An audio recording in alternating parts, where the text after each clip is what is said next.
ဘရာဇီးနိုင်ငံသမ္မတလူလာနဲ့ပြင်သစ်နိုင်ငံသမ္မတမက်ခရွန်တို့ဟာဇန်နဝါရီ29ရက်ကဖုန်းဖြစ်ဆက်သွယ်ခဲ့ရာဗင်နီဇွဲလားအပေါ်အမေရိကန်ကလက်နက်အင်အားအသုံးပြုခြင်းကိုအတူတကွပြစ်တင်ရှုတ်ချပြီးငြိမ်းချမ်းရေးလုံခြုံရေးနဲ့ဆက်လင်းတဲ့အဆိုပြုချက်မှန်သမျှဟာကုလသမဂ္ဂလုံခြုံရေးကောင်စီရဲ့ခွင့်ပြုချက်နဲ့ကုလသမဂ္ဂဗြိညင်စာတမ်းရဲ့ရည်ရွယ်ချက်အခြေခံမူနဲ့ကိုက်ညီတင်ကြောင်းတပြေးညီယူဆကြပါတယ်။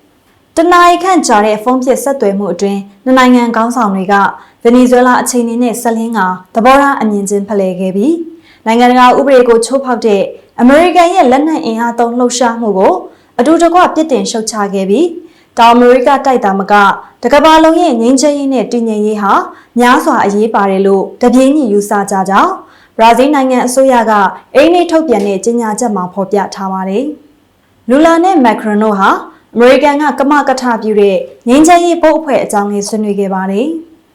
၎င်းတို့ကသက်ဆိုင်ရာနိုင်ငံတကာအရေးကိစ္စတွေမှာကုလသမဂ္ဂရဲ့အခမ်းကဏ္ဍကိုမြင့်တင်မှုငြိမ်းချမ်းရေးလုံခြုံရေးနဲ့ဆက်လင်းတဲ့အဆိုပြုချက်မှန်သမျှဟာကုလသမဂ္ဂလုံခြုံရေးကောင်စီရဲ့ခွင့်ပြုချက်နဲ့ကုလသမဂ္ဂဗြိညင်စာတမ်းရဲ့ရည်ရွယ်ချက်အခြေခံမူနဲ့ကိုက်ညီတင်ကြောင်းအဆိုပြုကြပါလေ။အခုလဇန်နဝါရီ18ရက်မှာတရားဝင်ချုပ်ဆိုခဲ့တဲ့တောင်အမေရိကဘုံစည်းကွက်ဥရောပသမဂ္ဂလွတ်လပ်စွာကုန်သွယ်ရေးသဘောတူညီချက်ဟာလက်ဖက်လုံးအတွက်အကျိုးရှိသလိုနိုင်ငံစုံပူးပေါင်းဆောင်ရွက်မှုဝါဒနဲ့စီးမြင့်ကိုအခြေခံတဲ့ကုန်သွယ်ရေးကိုထိမ့်သိမ့်မှုအတွက်လည်းအကျိုးပြုကြောင်းလူလာကဖုန်းဖြစ်ဆက်သွယ်မှုအတွင်ထပ်လောင်းပြောကြားခဲ့ပါတယ်။